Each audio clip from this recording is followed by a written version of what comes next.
Hey guys, Rich from Richmond Gaming. Hope everyone is doing fantastically well, and welcome to this another episode of the Weekly Bugle, where we break down all of the week's Marvel Crisis Protocol news, plus anything that happened over the weekend and maybe towards the back end of last week that we missed. Joining me on this journey, as always, is Will Grim to co-host of the show, Quinn. Quinn, how you doing, sir?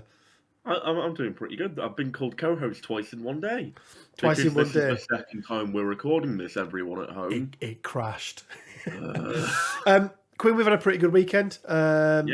We actually played. Well, we didn't get to play, did we? We both attended the same event. No, I was too shit to be able to play High and Mighty Rich over on table one. You were too shit to play me. So I turned up to Element, went to the other side of the Pennines, being a Yorkshire boy, went over to Manchester way, and turned up on Quinn's home turf and took it down 3-0. Once again, we discussed this like with the Guardians. Element is not my home turf. My home turf is the internet.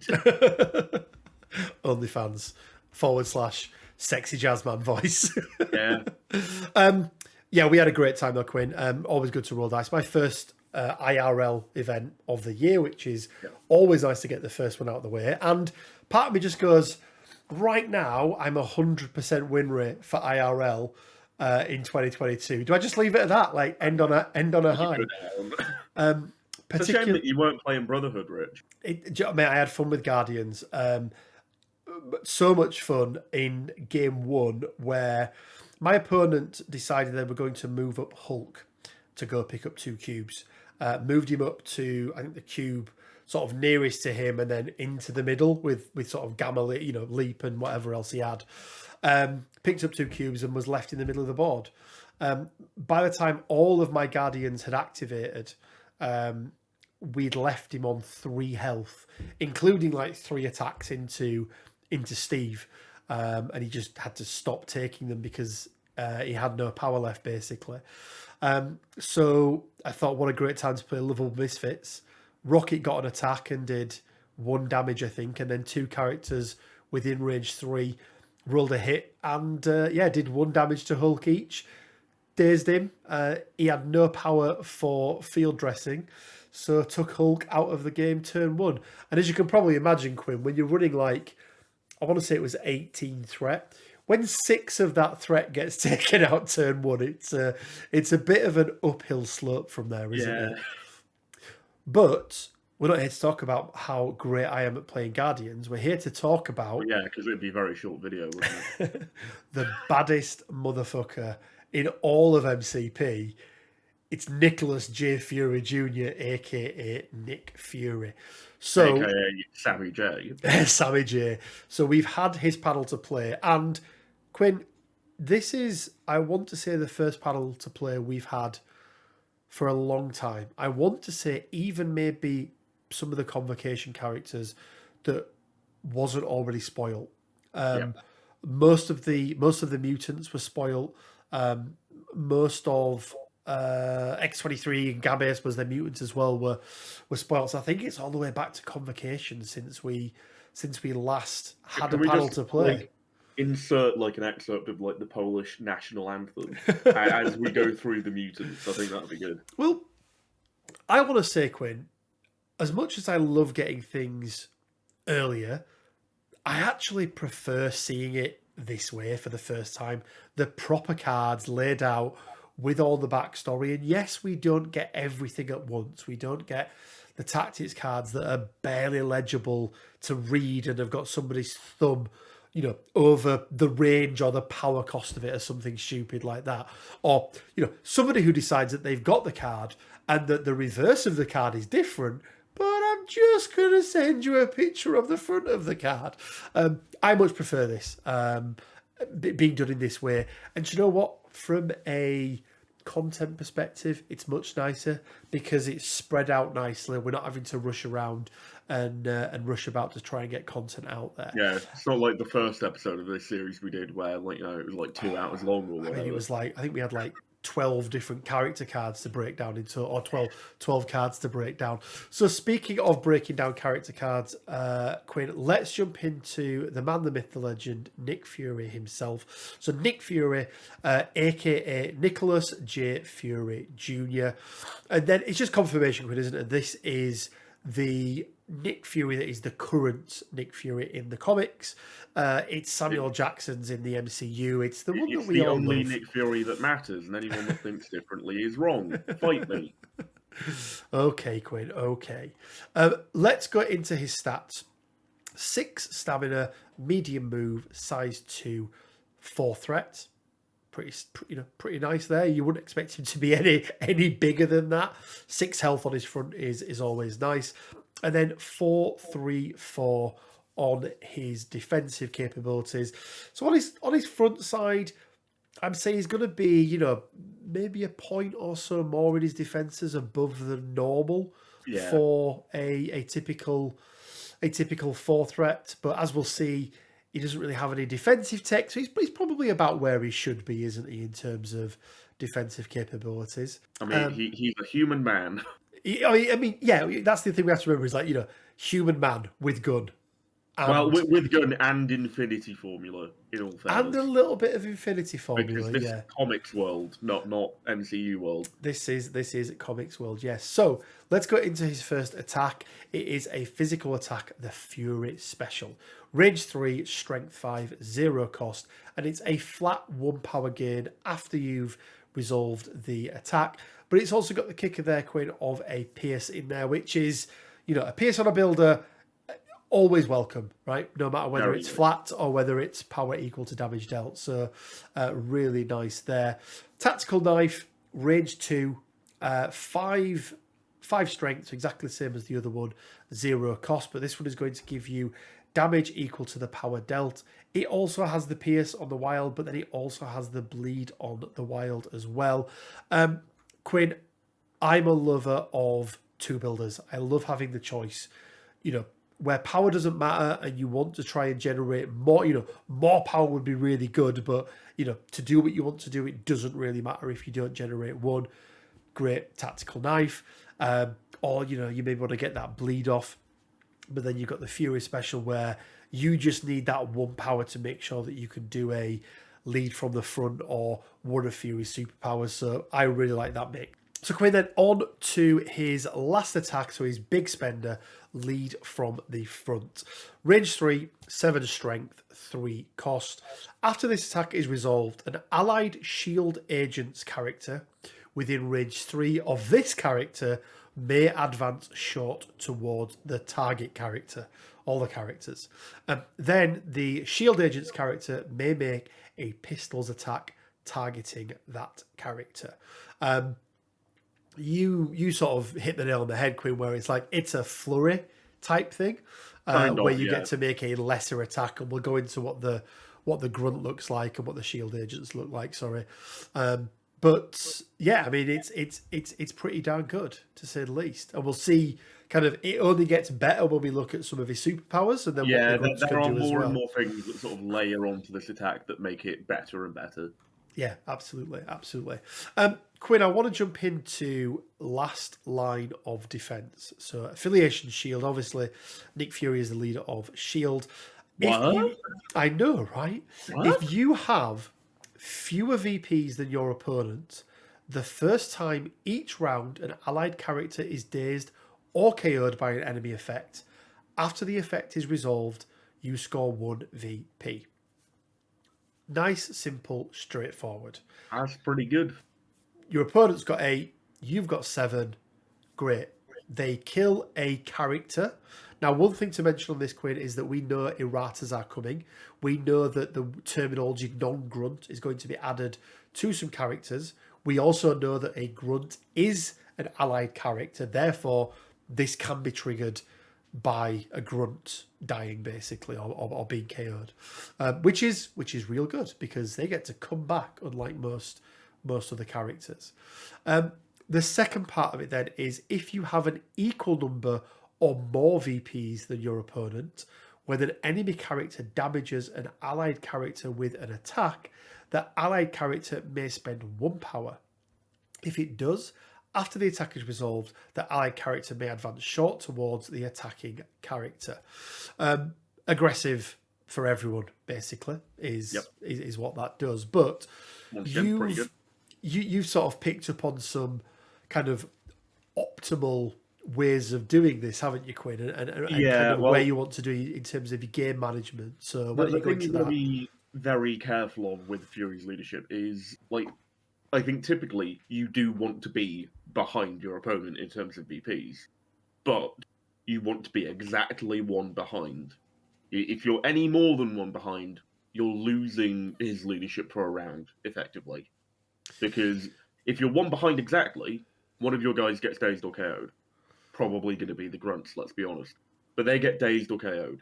You score that one VP, you are now 0 VPs behind them, you're equal, which means that the next part of that leadership then kicks in and can be used for the rest of the round. Yeah, I think I wouldn't say that you.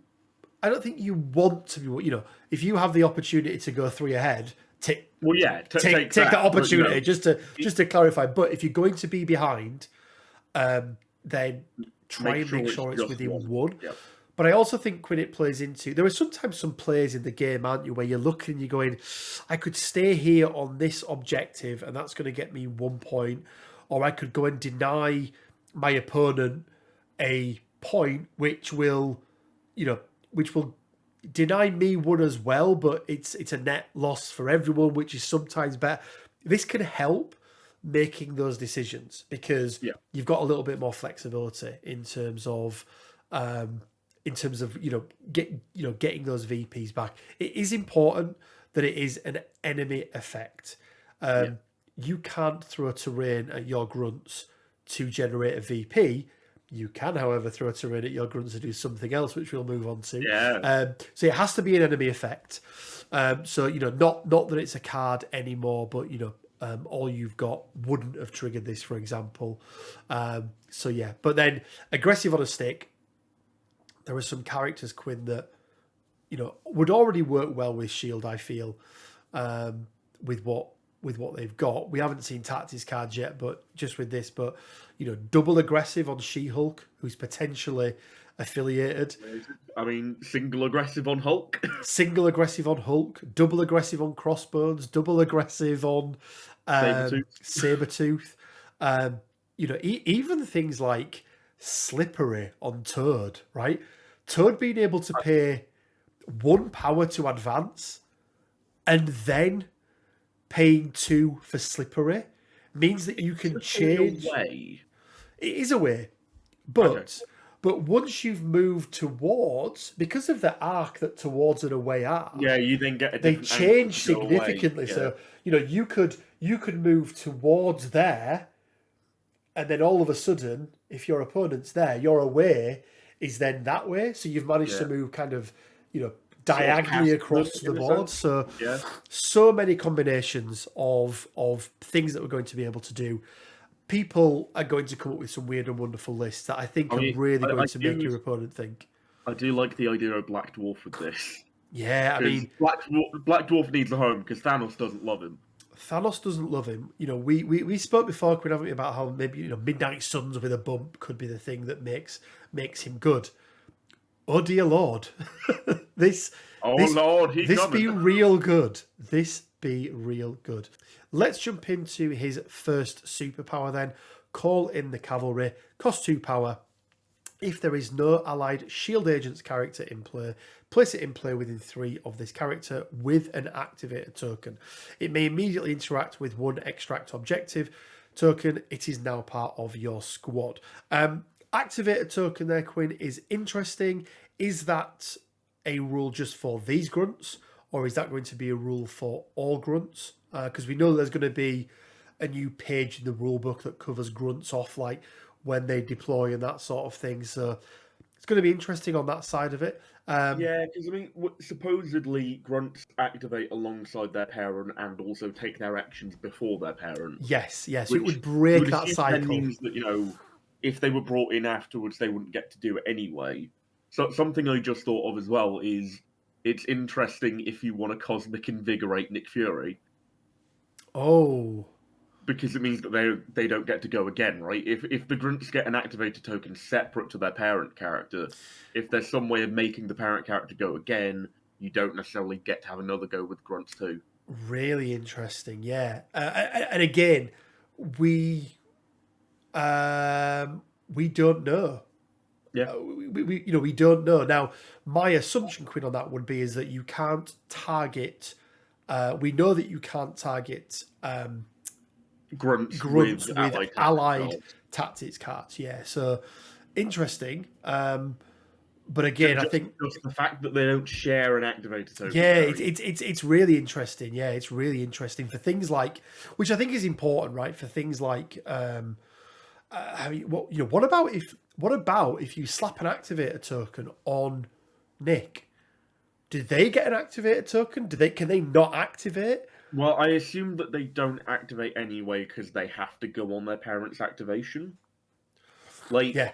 you So declare you're many going with like Nick questions. Fury, and then you go with them, and then you go with Fury. Yeah. But, like Yeah, if you can't declare you're going with Fury, you can't. Like once again, this is all conjecture because we don't have the full Grunt rules yet. yeah, and this is and just to clarify, guys, actually, because we haven't mentioned it, me and Quinn, before we break these down, we usually like to try and play at least one, usually 2 games with the characters that get released. We haven't done it for this because, as we've just been discussing, there's so much conjecture and so many new rules around Grunts that we don't know. We didn't want to put a video out there where we'd assumed a lot of things. Assuming that Rogue is in Brotherhood It's fine, but, like, is yeah. okay, but assuming how Grunts are going to work, we didn't want to put a video out there that ended up giving misinformation and Yeah, people being then completely taking wrong. that as gospel, basically. So that's the reason why we've not. But We've also, I not feel like done if that. we were to play a game with Fury without all these rules, we'd feel like Uatu the Watcher with all these what ifs. Yeah, and I think that he would probably not feel very good either. So yeah, you do get to, so even though you're activated, you do get to interact with an extract objective immediately, which is nice. That's really nice, especially when we go into how they interact with extracts and what it costs and other such things as well. So that one's really, really nice. And then, part of your squad, that just means that when we use the word allied character, they fall into that category of allied character. But similar to like cloning banks and things, Quinn, they're not going to break your affiliation bonus or anything like that if you were playing Nick Fury outside of S.H.I.E.L.D. Or at least that's a big assumption that we've made, but I think one that we can almost guarantee is going to be the case. Onto his last superpower then, because he only has 2. So it's innate superpower, Director of S.H.I.E.L.D. When an allied S.H.I.E.L.D. agent's character is within range 3 of this character, it may reroll one of its attack or defense dice. And this character gains 1 power whenever the allied character deals or suffers damage from an enemy effect. Really interesting because it's a great power generator for Nick. Yeah. He's almost always guaranteed, really, to have enough power to bring them back when they've been dazed, or to do his spender that then lets them do even more stuff. Which, yeah, I mean, I'm loving this synergy between the two, between the parent and the Grunt. Yeah, I mean, if we just go back and look at Lead from the Front for a moment, like, that attack gives the Grunts an attack, and now knowing that we have this superpower on Fury, they're making whatever their attack is, they're getting a reroll on the attack if they're within 3, and then if they're doing damage with this attack, Fury's getting a power back, effectively meaning that spender costs 2, which is pretty damn good for a 7 dice range 3 physical. 2 power for that spender is with a flurry on the end of it, Quinn, as well. Let's not forget that, right? And a move, a flurry, and an, I suppose, kind of out of activation move for the Grunt. I want to point something out, Quinn, because I think it's something that is worth pointing out now, so that there's no confusion for anybody, especially with this Director of S.H.I.E.L.D. one. The affiliation is S.H.I.E.L.D. an allied shield agent is just the grunts. So this Yeah, is that is not the name of the grunts. a range 3 Zima as much as, oh my word, could you imagine this if it was just when an allied shield character is within range I mean, 3? that would set my heart aflutter because everyone knows I love Zemo. I mean, that I think would Nick Fury's be, a cool dude. If Nick Fury was just Zemo but better, I'd be very happy. I mean, with his grunts, I'm going to say that if that was the case, that would be, I mean, that would pump him up to at least a 5, Well, like maybe that, even a like 6 threat in terms of what he can do. that Like, would be like a leadership unto like two leaderships unto yeah, itself, right? yeah, That'd be like Miles and potentially new Daredevil all in one. yeah. And he then Dormammu Yeah. because he just gets power as well. Brilliant, yeah. And so just to clarify, that is a difference. So the affiliation is Shield. When you see that in bold Shield agents character, it just means the grunts that come along with him. Quickly on his injured side, Quinn, everything's identical, obviously, other than the artwork, with the exception of his stamina, which drops down from 6 to 5. But I think we're both hoping that maybe one of his tactics cards is going to be dedicated to him and he's I, maybe going to make that 6. I'm very much hoping that Life Model Decoy is Age of Ultron, but for Nick Fury. Yeah. And Yeah. like the thing is, with Age of Ultron costing 8 with Ultron, if it's the same for Fury, he's going to be able to pay that all the time with the amount of power he gets from Director of Shield and all of his builder attacks. Yeah, I suppose it depends on whether it brings him back fully healthy or whether it brings him back injured. I think that will be the big kicker in terms I'm of. imagining he's just Age of Ultron, but with Ultron replaced with Fury, just because the Life Model Decoy is a robot. So like, why would he come back injured if the robot's been hurt? But in my head, I suppose, yeah, he's already been flipped, so therefore, yeah, again, it's going to be interesting. It's really hard, isn't it, to judge, especially a leader, because so much of a affiliation are the tactics cards they bring to the game. We only need to look at defenders and the sorry state of affairs they're in at the moment because of the lack of tactics Can you hear cards. that, Rich? Can you hear that? It's the world's smallest violin. It is. It is. Quinn, let's then move on to the Shield agents, so the grunts of this list. So they got their own stat card.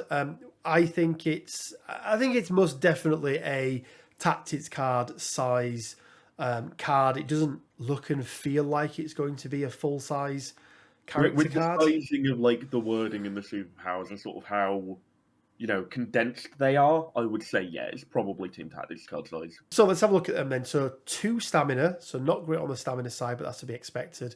Medium move on a medium base, which is not to be sniffed at. Size 2. 1s across the board for defense, but remember we are getting that reroll if we're in range 1. They've got a single attack, which is pistols. So range 3, 4 strength, 0 cost, as you would imagine. But again, we are getting a reroll on that pistols attack. They have, I suppose, 3 superpowers really, all innate because they don't gain power. So they've got nothing to spend power on because they don't gain any. First one is buy you time. When this character drops an objective token, its controlling player places it on the battlefield instead of their opponent. We've never seen this in the game quite like this. You mentioned things like mission objective and those sorts of things, which are a handoff, but being able to just decide where we put it there's so much control in that in terms of what it offers the board. Like, just it makes them such a pain for your opponent to deal with, right? Because you want to get rid of them because they're holding an objective, and you don't want to just let your opponent score a VP every round, and also deny yourself one because you're not holding it, and just let the grunts sort of durdle about the board. But equally, you don't want to kill them because one, your opponent might be a VP behind, and that might give them a VP to then enable the rest of the leadership. But also, if you do get rid of them, and you don't have an extra action to go and maneuver yourself to go and pick it up from wherever your opponent, wherever the Grunts controller chooses to drop it. Your opponent's probably going to have someone swoop in, grab it, and then just get out of the way anyway. Yeah. I mean, it's I really like it. I like new mechanics. I like introducing new things to the game. I think this has got some really cool play styles. It's going to really shake up the extraction game, I think, quite significantly, and almost makes me look at cards now. Obviously, we had was it Panic Grips was the card that was banned. Panic Grips was the B deployment extract. Yeah, so it really now makes me look at the Deadly Legacy virus and just really look at it and go, how did that not get a change? 8 VPs is still far too many. It really is. 4, I think, would be sufficient, or 6 at the most. But 8 is a lot. 8's half of the VPs you need to win the game. Getting that instantly with typically very little counterplay isn't very cool. No. Second, I suppose third superpower then, because we know that they've got the innate superpower Grunts. Innate shield operatives. This character cannot secure objective tokens. This character does not have to pay power when interacting with civilian or asset tokens, which makes sense because they don't have any power. They could have put something in there, couldn't they, that the parent has to pay it or something like that. But this is nice because it's a free interact, which is never a bad thing. Quinn, going back to the Bayou time a second, we mentioned terrain and throwing terrain into your Grunts and purposefully taking them off the board. That's a viable thing and something that could actually be a play in certain affiliations. And I mean, to reference Hot Fuzz, the greater good. The greater good, yeah, because but Hulk has to throw this taco truck at you for the greater good, Shield agents. If Hulk or She-Hulk throws this throws a piece of terrain towards those guys, they have to make the dodge roll. I mean, anything bigger than a size 3 or bigger, they can't defend because they get 1. 3 or bigger, they can't not die from because the max they get is 2. It's 2. And then it's 4 damage, so 2. So anything bigger than 3 is guaranteed, but let's be honest, a size 2 is probably taking them out. I mean, you've got a decent chance with the size 1, let's be honest. Yeah, absolutely. Overall, Quinn, I'm really, really excited about what Nick Fury's bringing, what the Agents of S.H.I.E.L.D. or what the S.H.I.E.L.D. affiliation is bringing. It's hard to get too excited because a real key component is going to be those tactics cards, as we've already discussed. But overall, just from what you've seen right now, what are your initial thoughts on it? Well, first of all, I'm happy that grunts are a thing. Back when we first discussed minions on the show, I was vehemently against them, right? Yes, yeah, absolutely. I think tying them to a parent character has definitely alleviated a lot of my concerns around this sort of mechanic, right? Because they're not actually their own thing. They're just like part of the mechanics of another character that is an actual character in the game. Yeah. And I think that's probably the best way they were ever going to implement them, right? Aside from having them be like just a thing in an Ultimate encounter. We don't want loads of one-threat characters running around ruining the game, right? Because that's what it would do. It would make teams far too wide, far too many activations, and it would definitely ruin the game. So I do like this, but I think they needed it. I think there were certain affiliations in the comics, in the cartoons, in the movies, where almost like nameless, faceless individuals are a key part of that affiliation. Whether that is, the hand ninjas for Elektra and Daredevil, whether that's Shield agents for Agents of S.H.I.E.L.D., whether that's the the AIM scientists for Yep. for AIM. Doom bots. Nobody wants Doom without Doom bots, right? We want Doom bots in there as well. So, but I think you're right. The way they've done it, the way they've implemented it, is I can't think of a better way that it could have been done. No. To be brutally honest with you, so overall, really, really happy with it. Quinn, that is it for MCP news for the week. We had no streams. I think there's a COVID outbreak at AMG this week, so they have decided to not do any streams. But a little bit of other news for people. Is it Adepticon, the big conference that's coming up next, Quinn? There's some MCP stuff going on there, but I do now know that AMG have pulled out of Adepticon completely. So the studio is not going to be there, but there is still going to be some MCP and some other stuff there as well. So X-Wing and other sorts of things as well. So there's going to be individuals that don't directly work for AMG will be running some events still. It may be why you've seen some of the events drop off the list, but AMG are not going to be there themselves because of COVID, really. And I know some people, Quinn, probably won't like that. They won't agree with it. I saw some people complaining that I think it's a state law of whichever state Adepticon is in, that masks and double jabbed or double vaccinations are mandatory. Some people didn't like it, but I think ultimately, Well, ultimately the studio has a responsibility to keep its staff safe, and if they feel like sending staff members there would have gone against that, and it sounds like they've already had COVID issues already, then fair play to them. Absolutely no problems from my side.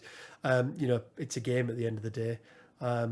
Going to a conference is not mandatory, and I'm not saying that anyone that goes to any live events is in the wrong. I go to them, Quinn goes to them, but I just thought I thought it was very wrong of people to berate AMG for doing that, because ultimately they've got to do what's best for their staff, and if that is not sending them to the event, then I don't see a problem in that. So not really MCC specific, but wanted to bring it to up. all the people complaining. Stop being little bitches. It's each to their own, right? It's each to their own. You stop. Some people there are medical reasons or whatever. Some people just don't believe in it, but it's individuals' choices.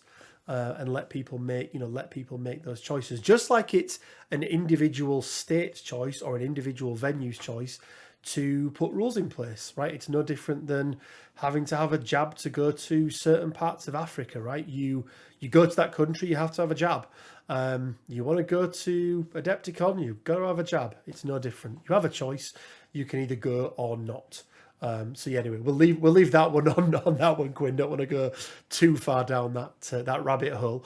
Quinn, on to one of my favourite segments of the show, which is, do you even paint there? You caused carnage 2 weeks ago with having to put spoiler warnings up and all sorts. This week's or last week's was much simpler. It was just taco time. Boring. All I wanted to see were your submissions for the Deadpool taco truck. And we had some really, really nice ones.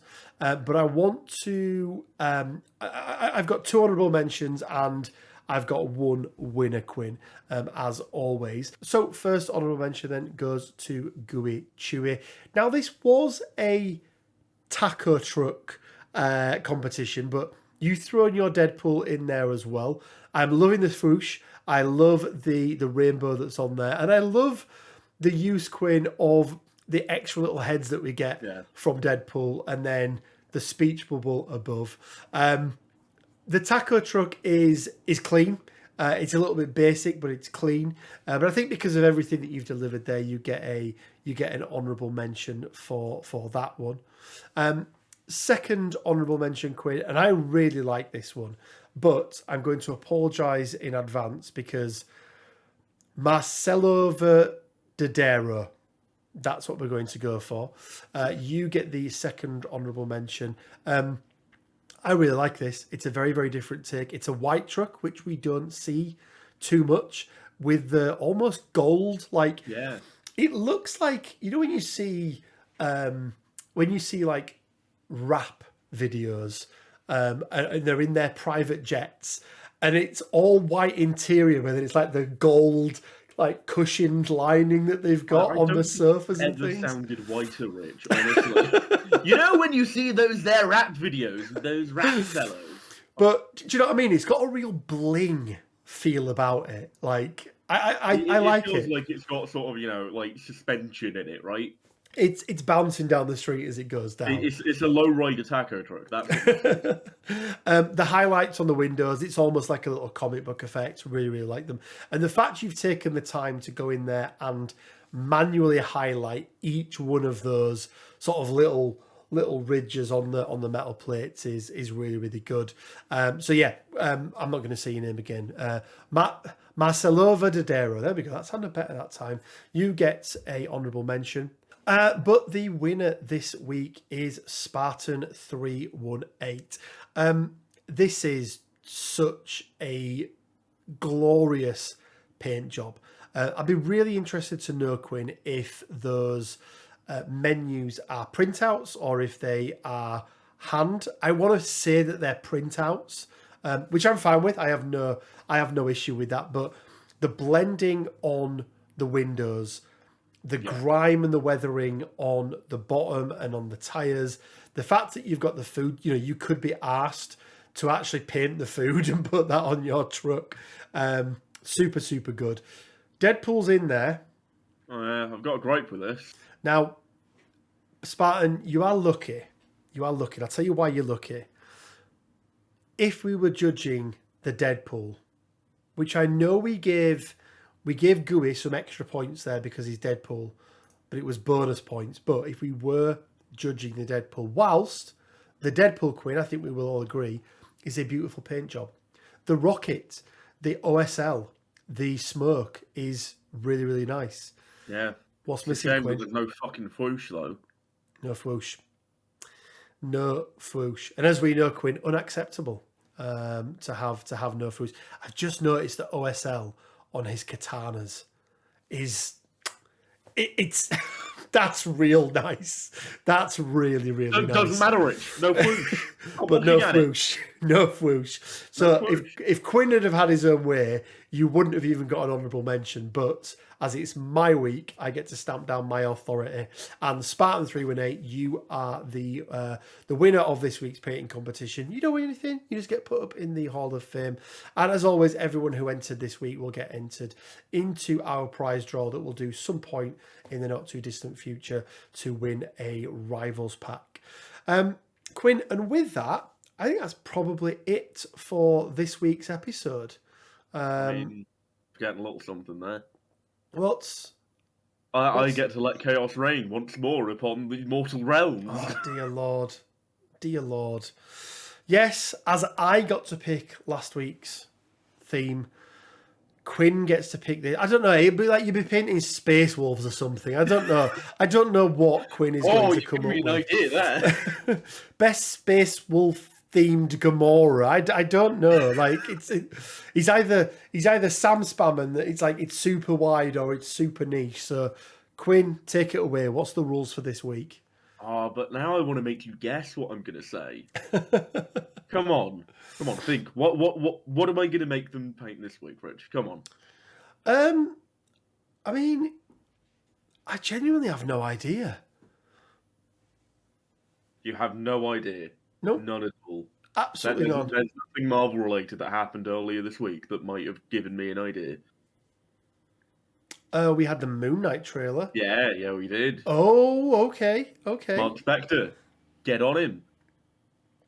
Mark Spector. Is that it? Yeah, that's it. Are you sure? Yeah. One character?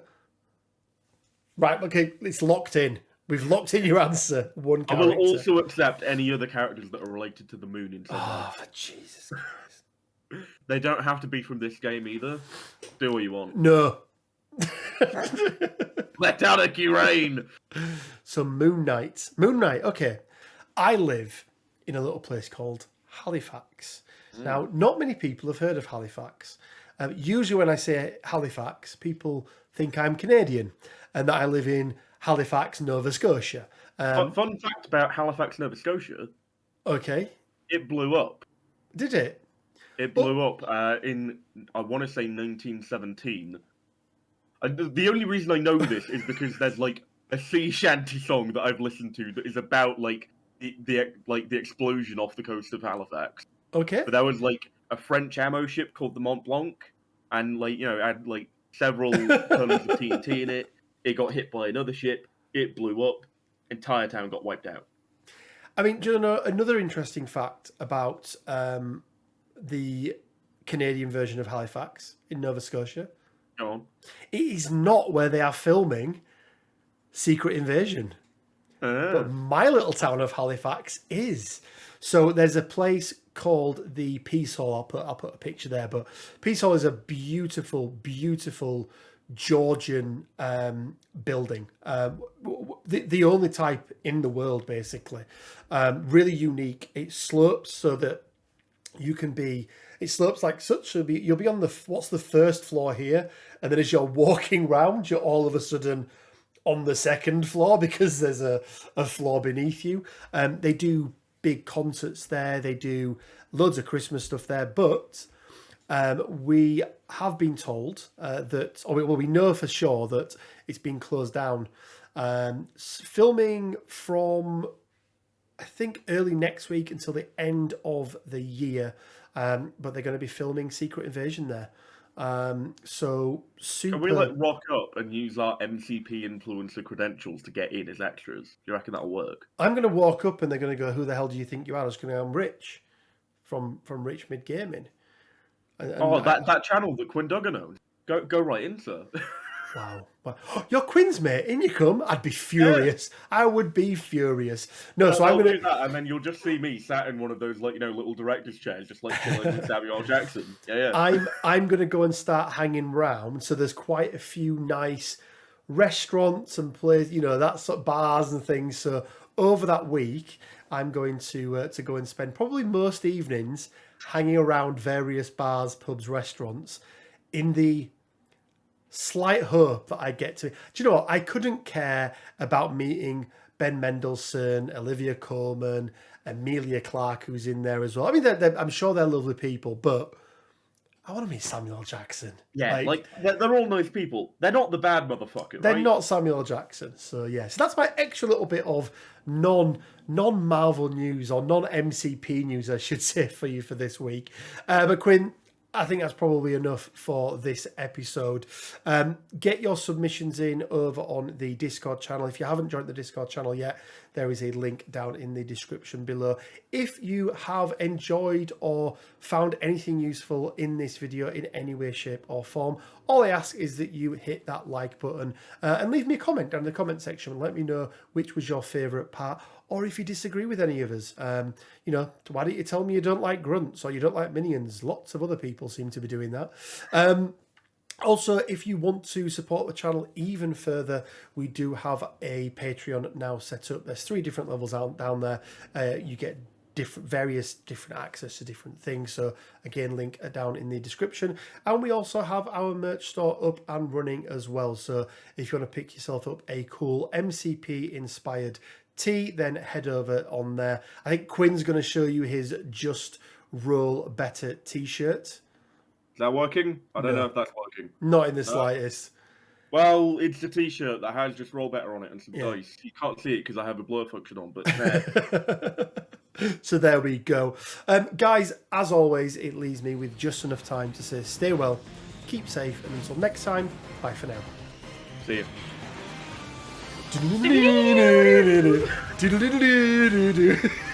you.